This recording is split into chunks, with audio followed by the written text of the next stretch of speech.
人类新生活模式样板已经建成。The new life mode of human being has come into being. Schwefong. August 23, 2012.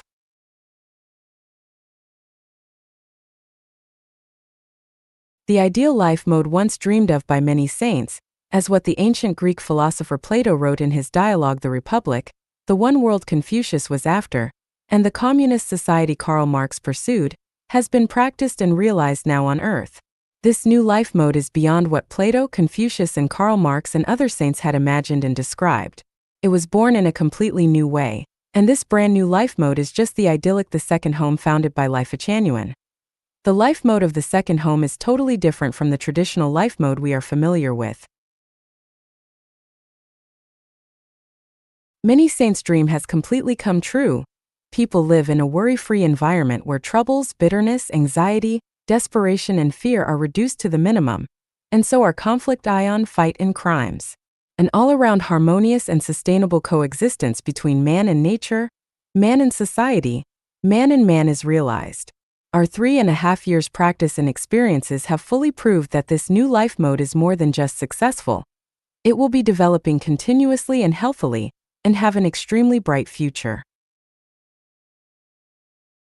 We have now total 180 residents living in our community, which includes 13 kids. The age of the oldest resident is 87 while the youngest is only 3. 180 people live in 3 branches separately. The biggest branch has 72 residents, and the smallest has 45 people. Most people are from rural areas of China. The education level of majority is middle school. More than half of the residents are female. Middle-aged are the majority, and the average age in the community is around 40. The second home implements a paradise management mode. The gist of the mode is that no management is the best management. This mode stimulates and motivates the qualities of sincerity, kindness, beauty, love, faithfulness, and honesty in human nature, and creating a proper external atmosphere to bring those qualities in full play. There is no management team or leaders. People do their work voluntarily. There isn't any office. No other meeting or gathering are held except Monday. Wednesday nights are the time for group study, and Friday night is the time for everyone to gather to discuss and solve any issue that may arise in day-to-day lives. Everyone here is first and foremost an ordinary worker. There used to be a branch manager to organize the running of the branch, and now this role has been cancelled. Each branch only has a senior, whose role is neither manager or leader, but just a coordinator to arrange and coordinate branches' daily activities. There is no more traditional family in the second home. Husband and wife relationship pattern is broken automatically when the couples start living in the community, and they become independent of each other. The nurture and education of kids, the care of the senior residents will be the pure responsibility of the community, which means that children are no more responsible for the well-being of their parents and vice versa. All the jobs in the second home are professionalized and specialized, big or small. There will one person in charge. The chef only does cooking, the washer only does the laundry, the cleaner only does cleaning, the gardener only does gardening, and chicken raiser only cares chicken, vegetable growers only grow veggies, and the one who cultivate economic crop just focus on making sure the crop grow well. Builders only do the building and maintenance work. The purchaser, driver, hairdresser, healthcarer, and tailor will be doing other jobs when they finish the main task. Homeschool teacher is a part-time job, so teachers are involved in manual labor when they are free. The main income of the second home comes from the donation of Chanyuan celestials. We grow a variety of vegetables ourselves. Now the supply can meet the demand of 180 residents. Every day we can get altogether about 300 chicken and duck eggs from 3 branches, which ensure that everybody could have at least 1 egg each day. The meals are mainly veggies, but we do have meat occasionally. This year we have started the business of growing monk fruits, and now we have total 10,000 monk fruit trees under management.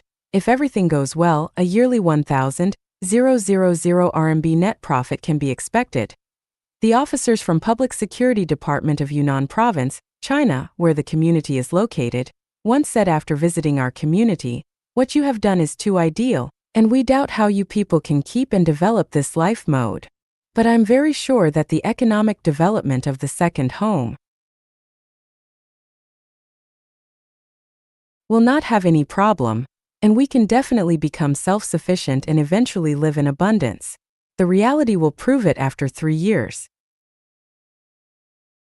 In the 3 years' time since the second home was founded, our community never had any form of attrition and conflict with our neighbors.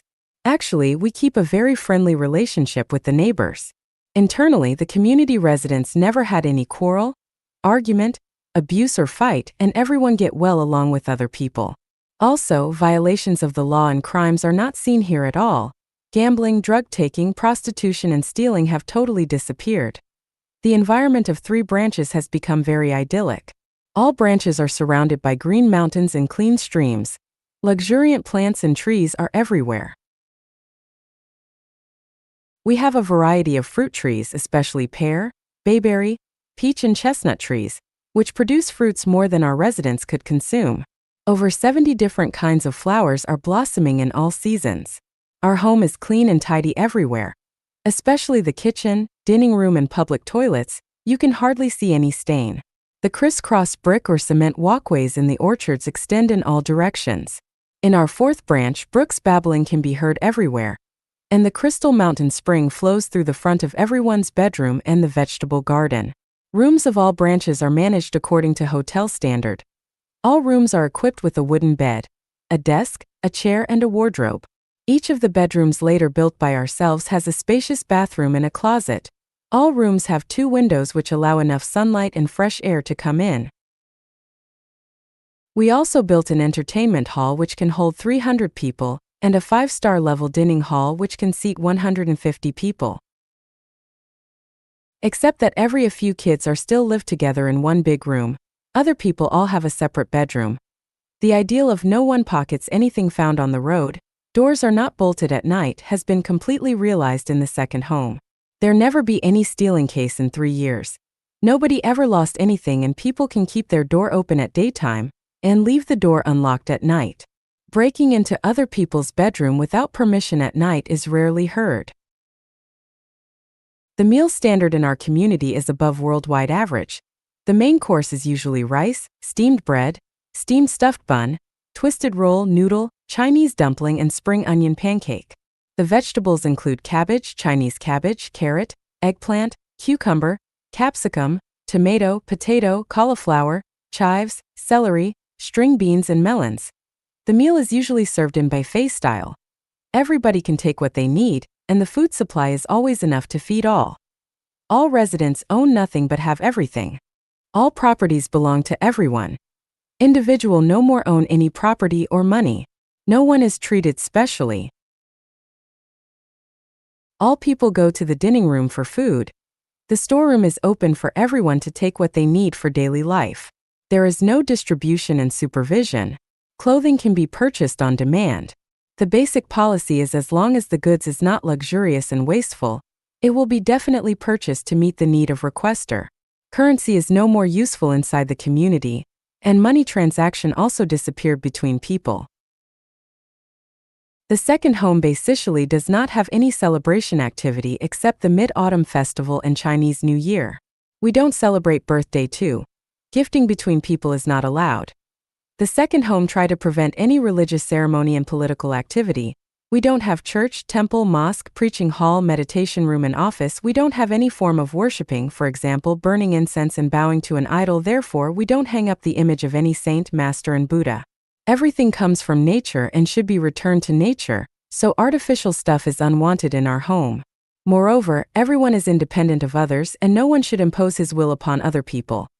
The cultural and recreational activities in our community is full of variety. In addition to the monthly big party, we play games and have entertainment anywhere when we feel like to. Game ideas are so many and varied that we always have new and exciting one to play. Singing, dancing and poetry recitation are the main theme of entertainment.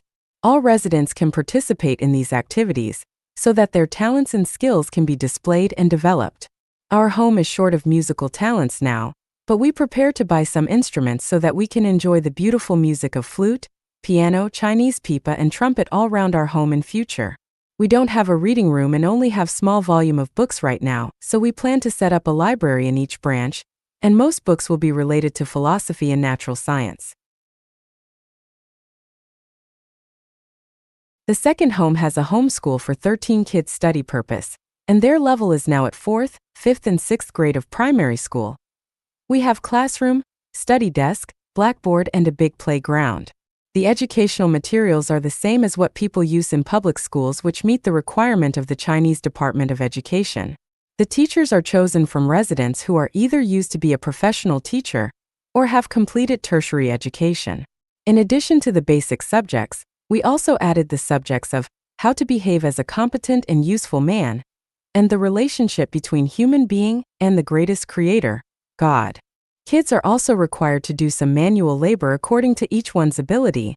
For example, cleaning bedroom and yard, pulling weeds. English language is also a major subject in primary school education. Each does his best according to his ability and asks for what he needs, is a key policy in our home. Anyone, even if he is 800 years old, as long as he is still fit, should assume a job according to his ability. Therefore, there is no such saying as retired in our home. Nobody is an idle and parasite. Everyone has something to do. In fact, working has become the most basic and enjoyable daily activity for everyone. It almost turned to a form of game. People feel like they are punished if they are not allowed to work. In the second home, if someone has caused any hurt to others mentally, spiritually, or physically, this person will be dismissed immediately from the community. The love between man and woman is absolutely free in the second home. Nobody should interfere a couple in love, but group sex is prohibited. Also, we implement the value gents come second, ladies are always first and should be respected for no reason. So man can never be active trying to seduce a woman, and any form of sex harassment is strictly prohibited.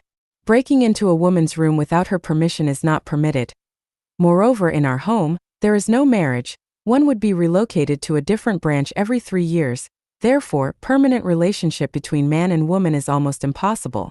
If a man and a woman fall into love and don't want to be set apart, they can choose to return to the secular world, get married and form a family like what people do in traditional society. Currently, the situation of the second home can be described as excellent, and it is developing towards the direction of more and more perfect, more and more ideal. We have set a successful example for all human beings.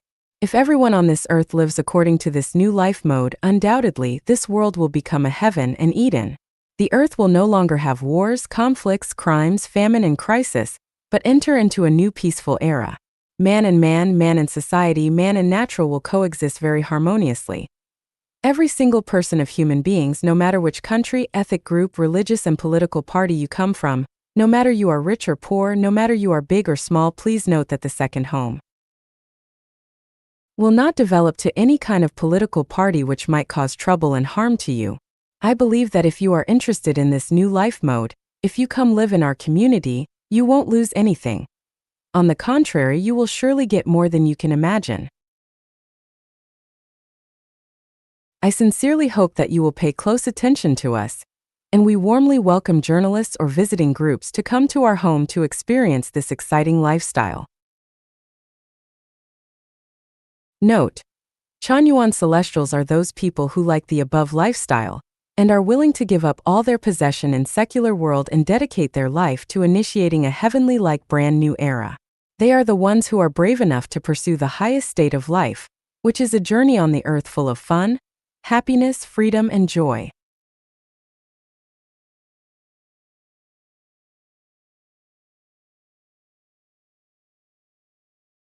人类生存岌岌可危，急需改变生产和生活模式。The survival of mankind is in great danger. The production and life model needs to change immediately. Jiefeng. August 1, 2017. Translated by Treasure and edited by Care. According to a report that was released on August 1 of 2017 in the Worldwide Fund for Nature, people would have consumed the full year's supply of renewable resources for 2017 by August 2nd of 2017.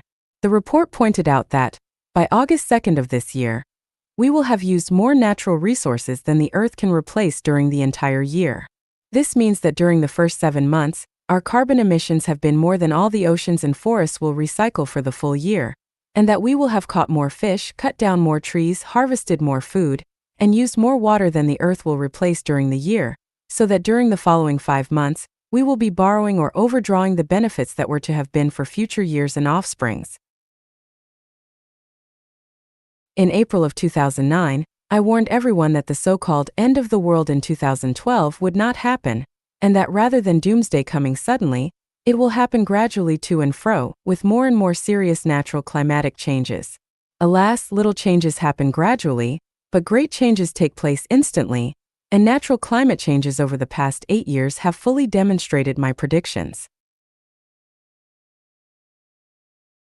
If the human race as a whole fail to awaken to this last-minute danger and do not change our traditional production and life model immediately, the entire natural ecology will collapse within 15 to 20 years, and the human race will all be in great danger. During the last 8 years, Life Genuine has been actively engaged in the exploration of and experimentation with a new production and life model, and has found a way to solve the conflict between natural resources and human consumption. Once again, I give warning to everyone today that we urgently need to live according to the production and life model created by Life Genuine. If we do not act now, it will be too late.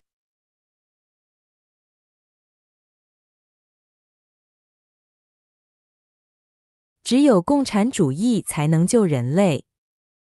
Only communism can save mankind. Xiefeng August 8, 2016. Translated by Tsonglong, Ilian and Tongshin, edited by Kayer. Capitalism has achieved great progress for humanity. Transportation and communication are very convenient and produce is abundant in today's society. The Earth supports 7 billion people, mainly as a result of capitalistic development. Without capitalism, today's civilization could not exist. Capitalists are the elite of society. They have generated much material wealth for people and resolved unemployment issues for a large number of people. Without capitalists, many more of us would be very poor and suffer underdeveloped and empty lives. However, the development of capitalism has gradually revealed 3 major issues that it cannot overcome. 1. The unequal distribution of wealth. 2. The overconsumption of natural resources. 3. The further intensified trend of selfishness and greed from human nature.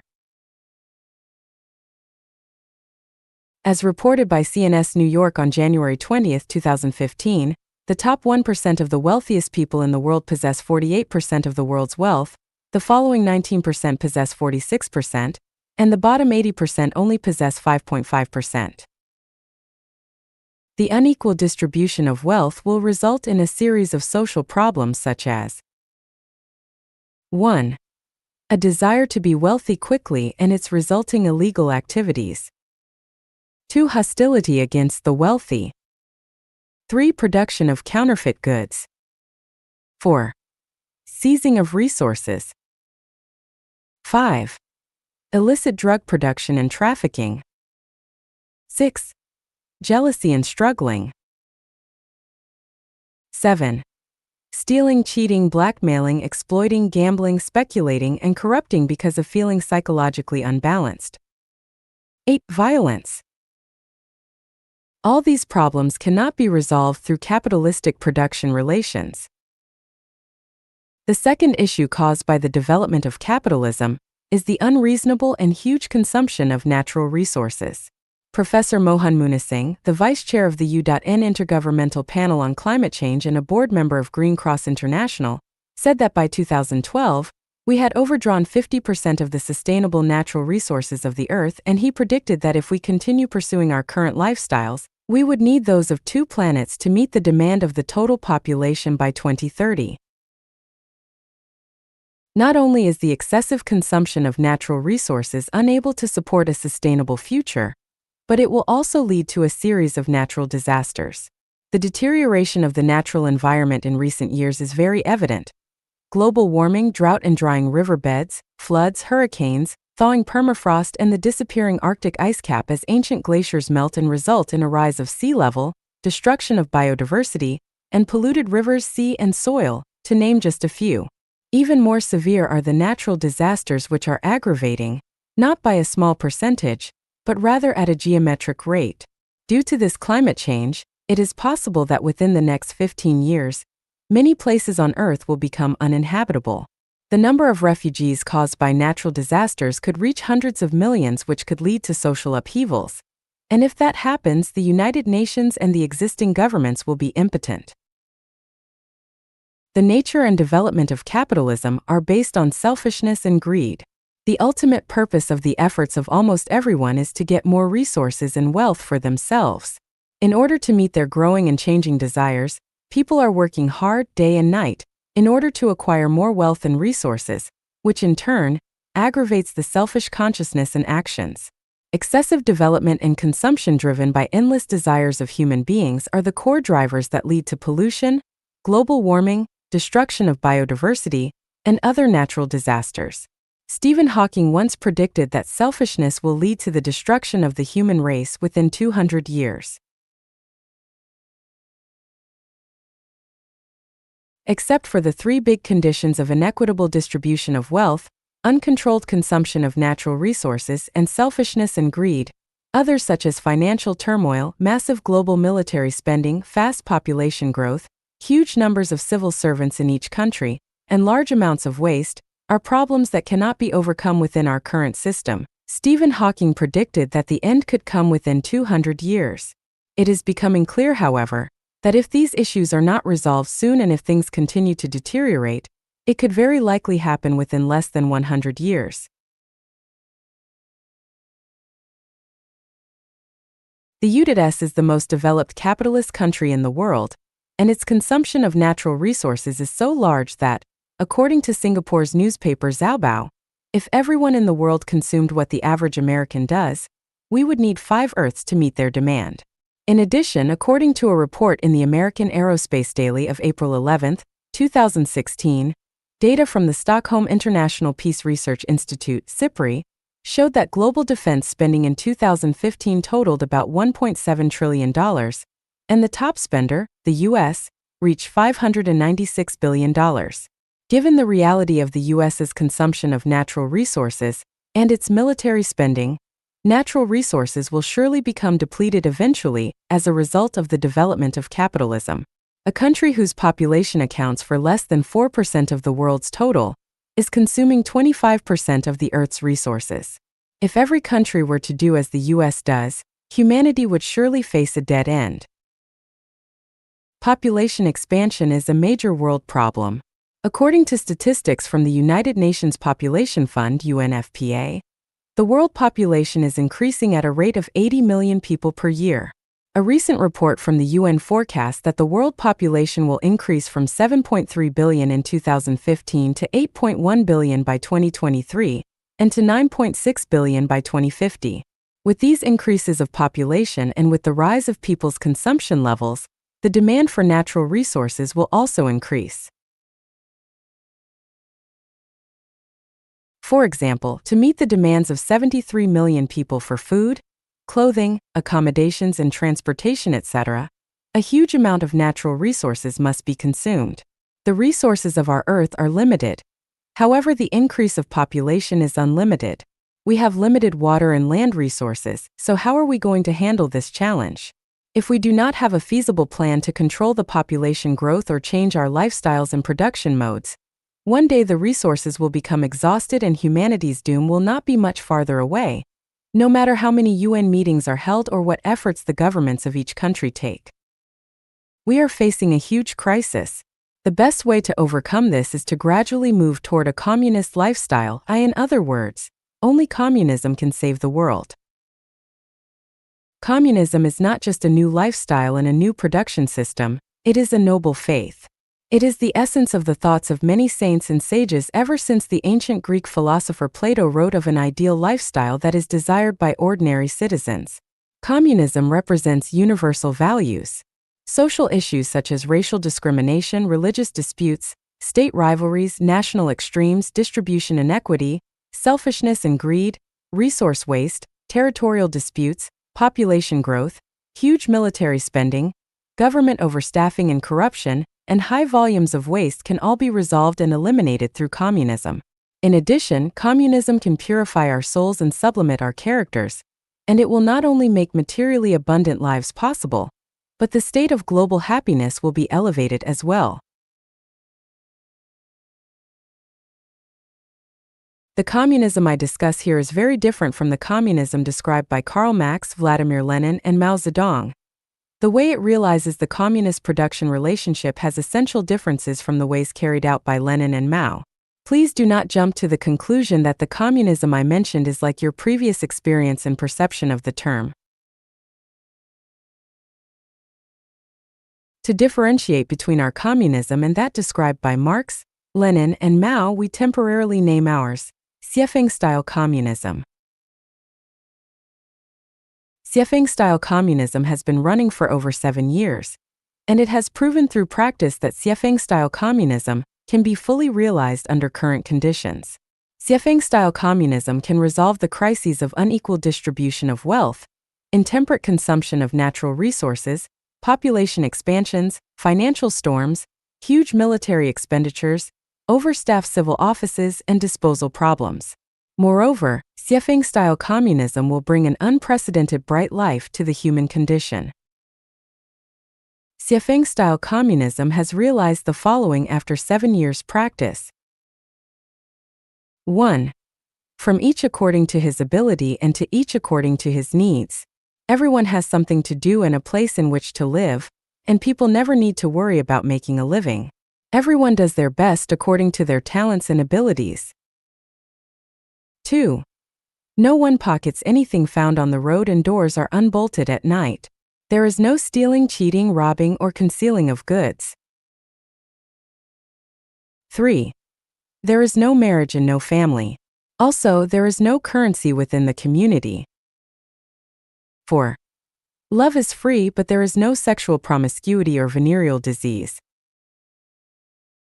5. The environment of the community is beautiful, clean, and orderly. 6. Nobody has personal belongings. Everything belongs to the community and everyone is selfless.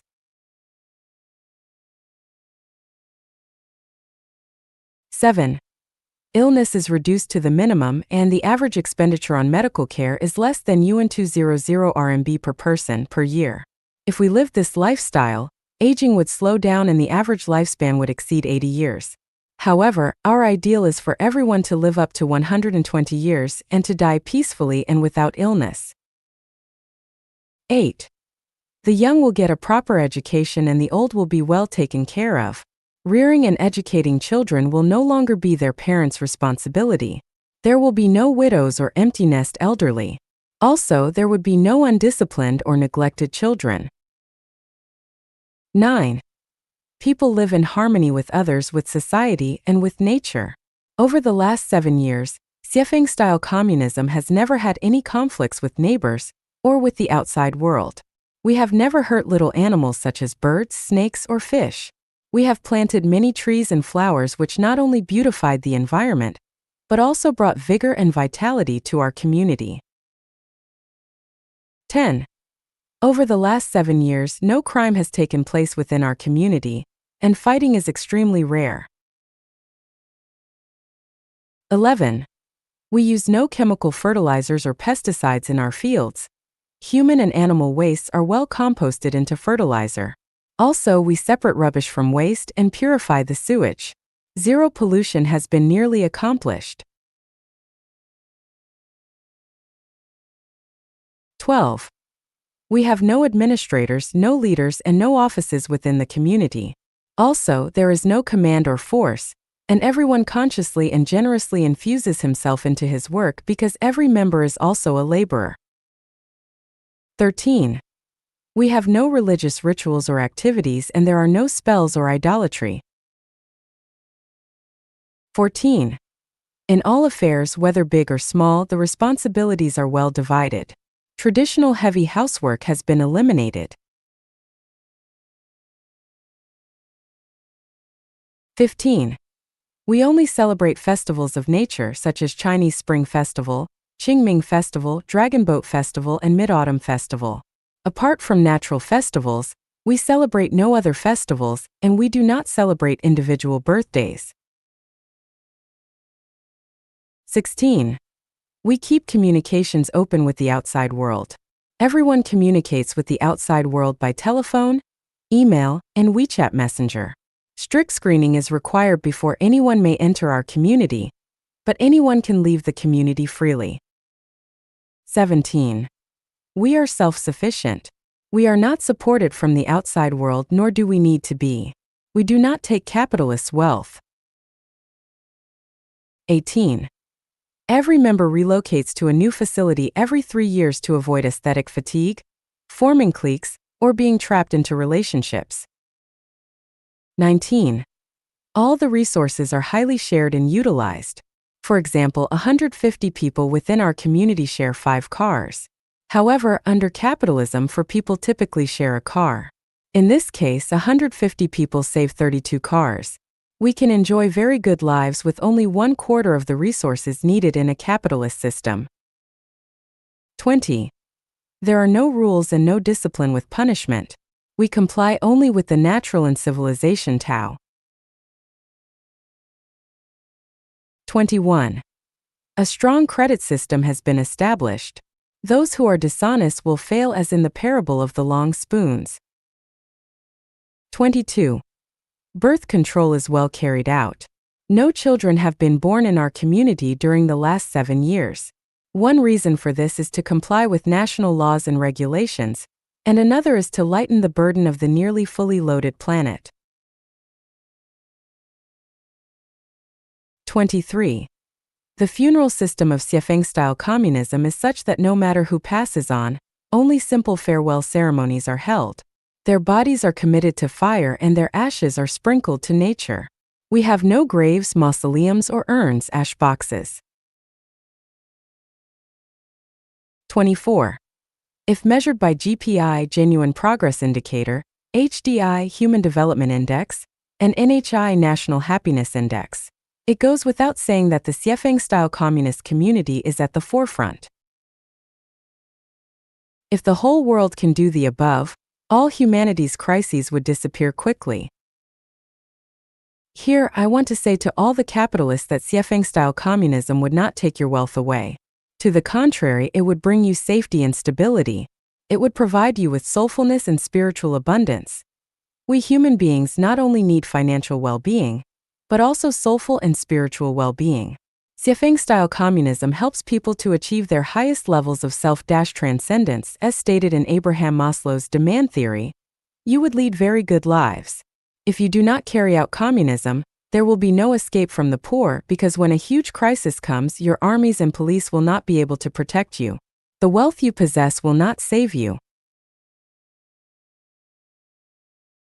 Here I want to say to the head of each country's government that Xiafeng-style communism would not interfere with your management, nor would it threaten or harm to your powers and positions. We are neither a religious group nor a political group. We are just a completely new production and life model. Please understand this. The person who has strong beliefs and ideals would never covet after short-lived power and position, nor would they waste valuable time on possessions and vanity. Here I want to say to the 80% of people who own only 5.5% of the world's wealth that your only way out is to move towards Xiafeng-style communism, that no matter what you do, you are not able to ascend to the upper classes. Your lives are constant struggles to survive. When you suffer from illness or natural disaster, you are set way back.